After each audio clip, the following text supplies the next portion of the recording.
শুধুমাত্র ইরান একা লড়াই করছে নাকি ইসরায়েল একা লড়াই করছে?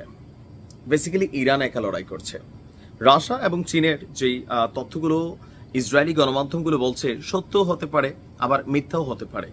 ধরে নিলাম যুক্তির খাতিরে রাশিয়া কিছু দিচ্ছে, বাট জিনিসগুলো গোপনে। কিন্তু ইসরায়েলকে যারা সহযোগিতা করছে তারা কিন্তু প্রকাশ্যেই সবকিছু করছে খুল্লাম খুল্লা, এবং তাদের বিরুদ্ধে আপনি দাঁড়াবেন, তাদেরকে ধমক দিবেন, কোনো সুযোগ নেই। কারণ আরব রাষ্ট্রগুলোর মধ্যেই আপনি দেখেন যে নামি দামি 11টা দেশেই আমেরিকার বেশ কয়েকটি সামরিক নৌ বিমান ঘাঁটি তারা করে রাখছে। আপনি তাদেরকে কোথায় থামাবেন?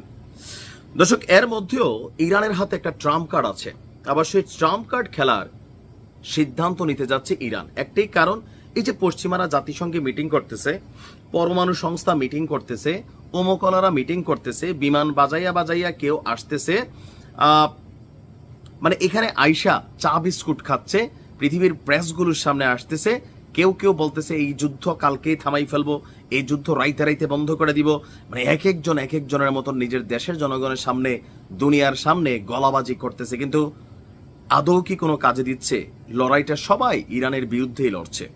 তবে ইরান এবার নিজে শুধুমাত্র ইসরায়েলের বিরুদ্ধে না, পুরো বিশ্ব শক্তিকে একটা টেক্কা দেওয়ার ঘোষণা দিয়েছে।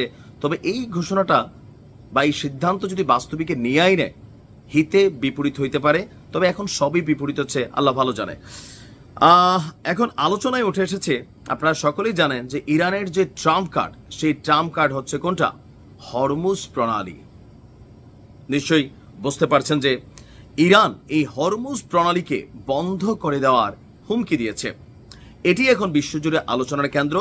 বৈশ্বিক জ্বালানি পরিবহনের জন্য অত্যন্ত গুরুত্বপূর্ণ এই জলপথ যদি বন্ধ হয়ে যায়, তাহলে ভয়াবহ অর্থনৈতিক ধাক্কা খাবে পশ্চিমা রাষ্ট্রগুলো।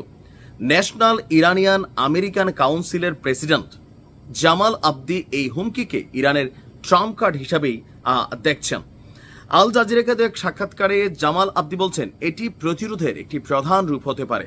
এর আগেও ইরান অবশ্যই এই ধরনের হুমকি দিয়েছে, কিন্তু কার্যকর করেনি। ধারণা করা হয় হরমুজ প্রণালী বন্ধ করে দেওয়া মানে বিশ্ব অর্থনীতির শ্বাসরোধ করা। অর্থনীতিতে এর ব্যাপক প্রভাব পড়বে। এটি খুব ছোট একটা জলপথ, তাই এটিকে একটি চেক পয়েন্ট বানানোর জন্য যেই ধরনের সক্ষমতা ও আক্রমণ দরকার, ইরানের পক্ষে তা পুরোটাই সম্ভব।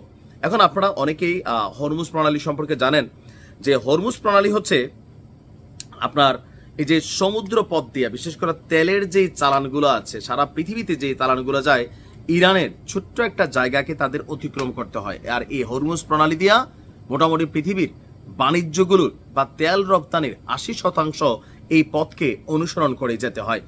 বিশেষজ্ঞরা মনে করছে হরমুজ প্রণালী বন্ধ হয়ে গেলে বিশ্ববাজারে অপরিশোধিত বা ক্রুড অয়েলের দাম সরবরাহ যখন বন্ধ হয়ে যাবে, আকাশচুম্বী হবে। এর ফলে বৈশ্বিক অর্থনীতিতে মন্দার ঝুঁকি থাকবে।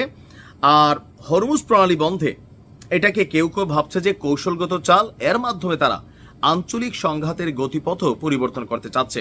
সেই সঙ্গে আন্তর্জাতিক সম্প্রদায়ের কাছ থেকে ছাড় আদায় করার একটি কৌশল। তবে এই ট্রাম্প কার্ড শেষ পর্যন্ত কি পরিণতি নিয়ে আনে, সেটাই অনেকে বলছেন যে হতে পারে বা নাও হতে পারে। এই প্রণালী দিয়ে প্রতিদিন 18 থেকে 20 মিলিয়ন ব্যারেল তেল পরিবাহিত হয়, যা বিশ্বব্যাপী তেলের বাজারের প্রায় 20%। সৌদি আরব বা কুয়েতের জন্য এই এলাকা থেকে বের হওয়ার সহজ কোনো বিকল্প পথ নেই। এখন আমরা যতটুকু বুঝতে পারছি, ট্রাম্প প্রশাসন এটাতে আরেকটা বড় ধরনের রিয়েকশন করারও কিন্তু সুযোগ পাবে। ট্রাম্প বলতেছে যে যদি মার্কিন কোনো স্থাপনা বা কোনো কিছুতে আঘাত করা হয়, তাহলে ইরানকে এমন পরিণতি দেখতে হবে যেটা এখনো তারা কল্পনাই করছে না। তো এই হরমুজ প্রণালী বন্ধ করলে নেগেটিভিটি আছে, যেটা যে আমেরিকা হয়তো এখানে একটা কর্তৃত্ববাদী বা এই যে এখানে যুদ্ধজাহাজ পাঠাই রাখছে এক ধরনের, সেটা হয়তো আরেকদিকে টার্নিং নেবে, যে হরমুজ প্রণালীতে ইরানের নৌবাহিনীকে তারা ডিফিট করতে যাবে। নেগেটিভিটিও আছে, তবে এখন তো পুরাটাই নেগেটিভিটি। আরও নেগেটিভিটি চিন্তা করলে আরও হইতে পারে। আসলে এখন কি সিদ্ধান্ত নেবে ইরান, খুবই স্পর্শকাতর একটা অবস্থানে আছে। কারণ পশ্চিমা রাষ্ট্রগুলোতে তো বন্ধু বানানোর সুযোগ হয়নি, বা এরা বানাবেও না। এরা চায় দাস্যতা, গোলামি, যেগুলো বাকিরা করছে, ইরান করছে না। আল্লাহর কাছে হেফাজত কামনা করছি। ভালো থাকো।